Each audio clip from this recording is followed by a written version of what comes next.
Hrvatski željeznički muzej na Karlovačkom željezničkom kompleksu organizirao je hvalevrijednu akciju približavanja stručne i šire javnosti s vrijednostima i ljepotama industrijske baštine.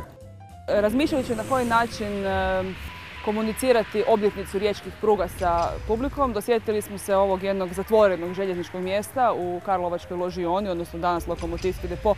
Naziv ložiona imao smisla dok su bile parne lokomotive, danas je to lokomotivski depo. I to je zapravo mjesto koje je zatvoreno za širu javnost. A smatramo da ljude interesira, zanima i građane na koji način se odvijaju poslovni procesi prometovanja, zanima i željezničke zaljubljenike kojima su inače ovo prostori zatvorene, danas otvoreni i za fotografiranje i za razgled. Zanima i kolege naše iz HŽ Infrastrukture na koji način radi ovaj pogon i zato smo željeli obilježiti na ovaj način 140 godina riječkih pruga.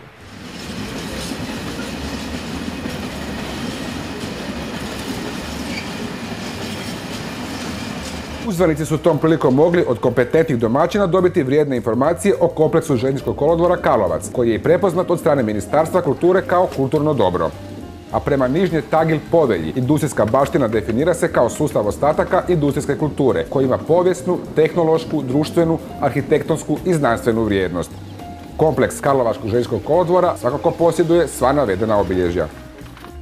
Želim vam zahvaliti što ste dio vašeg vremena odvojili danas, pogotovo subotu poslijepodne, i što ste nam posvetili pažnju, imali dobru volju i želju doći ovdje u kolodvor i čekaonicu kolodvora Karlovac i s nama provesti ovo današnje vrijeme, odnosno naše događanje koje smo danas na ovaj naš način osmislili. Prometni sustavi i prateća infrastruktura, koji imaju očuvana povijesna obilježja, smatraju se industrijskom baštinom.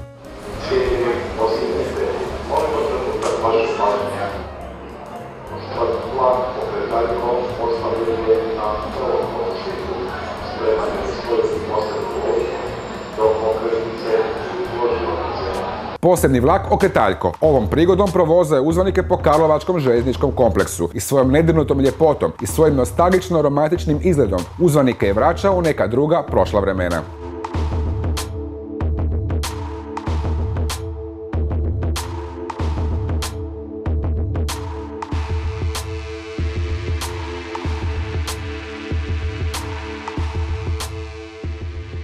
Ne možemo naravno to činiti diljem cijele Hrvatske samostalno i zato uvijek pitamo za lokalnu pomoć i volimo čuti mišljenje na koji način sačuvati nešto što je zajedničko, a opet ima neku veću lokalnu vrijednost.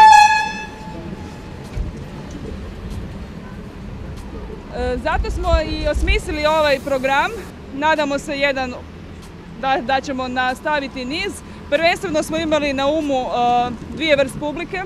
Jednu kolege iz kulture koji će razmišljati zajedno s nama na koji način sačuvati takve prostore i drugu građane, putnike koji zanimaju kako željeznica radi. Evo, kao što smo vidjeli, komplicirano, trebalo nam je neko vrijeme, ali smo došli. I također željezničke zaljubljenike kojima je ovo prilika da zajedno sa nama pogledaju prostore u koje inače teško ući. Ne iz razloga samovolje, nego iz razloga zato što postoje opasnost za sigurnost, postoje poslovni procesi koji se moraju poštivati i u ovakvim prilikama to uspijemo nekako usuglasiti.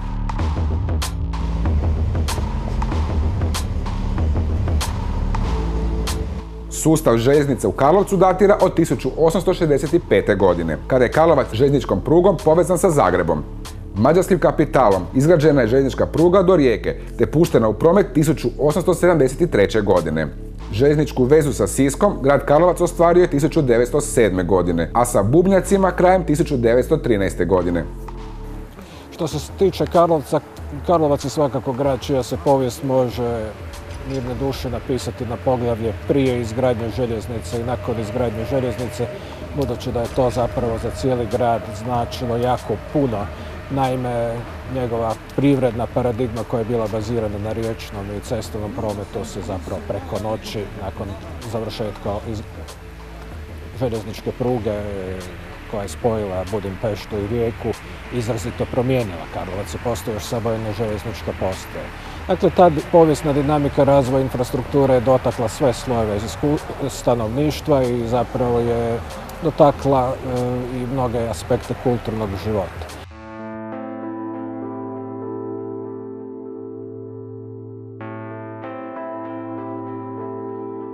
Krajem 19. i početkom 20. stoljeća u Karlovcu su sagrađeni svi objekti koji su omogućavali provođenje svih prometnih aktivnosti. Budući da je kolodvorska zgrada izgorjela u požaru 1903. godine, gradi se nova prijemna zgrada i to prema projektima Ferenca Fafa, cijenjenog mađarskog arhitekta koji je osim karlovačke projektirao zagrebačku i riječku kolodvorsku prijemnu zgradu.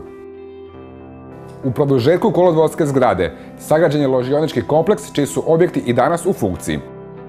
Zbog svojih kulturno-povijesnih i arhitektonsko-građevinskih vrijednosti, kompleks željezničkog kolodvora Karlovac i prateći ložionički objekti prepoznati su kao primjer željezničke industrijske baštine očuvane najvećim dijelom u svom izvornom obliku. Činjenica je naravno da ti veliki sustavi, među njima i željeznica, vrlo često ipak budu nekako na margini kulturnog života koje je bazirana nekako, vjerovatno na nekim drugim praksama, odnosno na resornoj kulturi, kako poznajete iz djelovanja jednog ministarstva kulture koje djeluje na nekom nacionalnom teritoriju.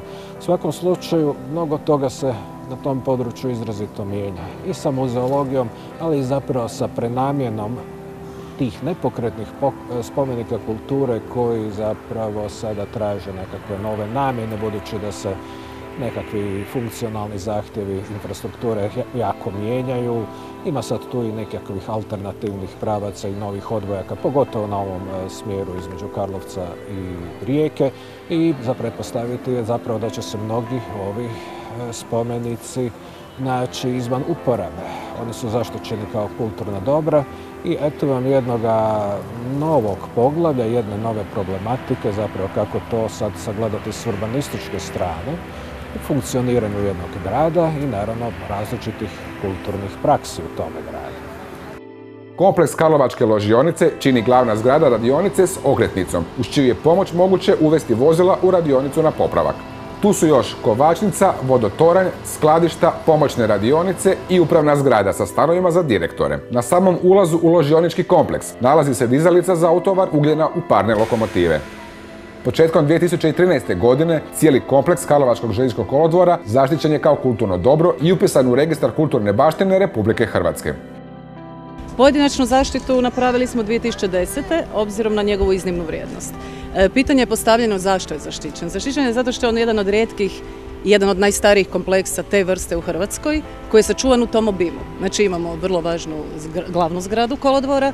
Zaštićena je zato što je u stvari autorsko djelo, znači projektirao je Faf, vodeći inženjer mađarskih željeznica. Ostatak kompleksa, znači sa svim ovim popratnim zgradama i infrastrukturom je zaštićen upravo zato što je toliko očuvan. Znači ovdje, kao što vidite, nema nikakve devastacije, nema dogradnje, vremenom ovih zadnjih 100 godina koliko postoji, nije se ništa mijenjalo, on je u stvari vrlo značajan zbog svoje izvornosti. Zaštićen je u dužini otprilike od željezničkog kolodvora pa sve do Kupe, znači cijeli ovaj areal se smatra zonom zaštite, a zbog te iznimne vrijednosti je 2013. znači ove godine u veljači donesen akt o trajnoj zaštiti koji na naš prijedlog, znači na prijedlog nadležnog konzervatorskog odjela u Karlovcu donosi Ministarstvo kulture. Potičući na valorizaciju željezničke industrijske baštine, Hrvatski željeznički muzej iz Zagreba organizirao je 12. listopada 2013. godine obilazak kolodvorskog područja Karlovac za širu javnost, kako bi upozorio na važnost očuvanja i revitalizacije željezničke industrijske baštine. Hvala vam na ovom iskustvu. Mnogi od nas koji žive u Karlovcu do okretišta još nisu došli, premda sam ja i prije upoznao ove dijelove kompleksa.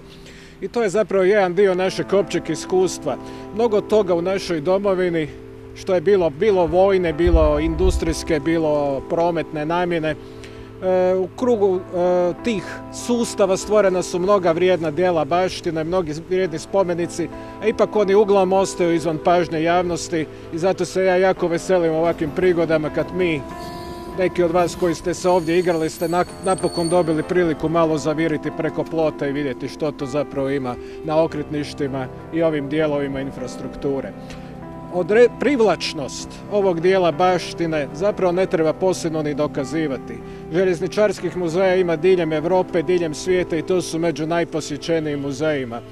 U Hrvatskoj, premda ćete možda neke druge projekte češće susretati u javnosti, iz godine u godinu Tehnički muzej je najposjećeniji muzej u Hrvatskoj, a vjerujem da kad bismo poduprali još malo rad Željezničkog muzeja da bi se on vrlo brzo izjednačio s tim brojkama. Naposljetku to kolektivno sjećanje koje je vezano za određene sustave, kao što su željeznica, kao što su vatrogastvo, ali i vojska, čak i zapravo i u muzeologiji, u muzeografiji čine zasebna poglavlja, bilo već i zbog toga što se skrb o ovakvoj krupnoj mehanizaciji zapravo može manje više odvijati samo u okrilju tih sustava u kojima je ona i nastala. Upravo iz tih razloga, Hrvatski željeznički muzej koji postoji i djeluje već 22 godine razmatra na koji način se približiti i otvoriti javnosti. Da li ćemo ići za engleskim modelom stvaranja više lokalnih, recimo, željezničkih zbirki ili ćemo se usredotočiti na nacionalni muzej možda sa svojim podružnicama, na koji način ćemo promišljati o sačuvanju vozila, da li na lokalnoj razini pa ostaviti parniču da se brine lokalna zajednica ili je kao i do sada čuvati kao dio fundusa muzeja, ali opet to je izuzetno veliki problem, jer mi trenutno imamo izloženih 15 parnjača na kolodvorima, a locirani iz Zagreba vrlo je teško skrbiti se na kvalitetan način o tim vozilima, tako da se dešavaju velike devastacije i imamo mnogo problema. Osim izloženih parnjača imamo vozila u Novskoj, vozila na Ranžinom kolodvoru, Zagreb-Ranžinom kolodvoru, u Sisku, na više različitih lokacija i sva ona teže biti na neki način uključena kao dio kulture, kao dio turizma. Svjedoci smo danas da se kultura sve više veže uz turizam i moramo naučiti odgovoriti na te izazove, ali pritom nikako zaboraviti osnovnu misiju i funkciju muzeja, a to je zaštita i obrada muzejske građe, nakon čega može uslijediti prezentacija. Jer bez privatnog dva dijela muzejskog rada treće se jednostavno neće dogoditi.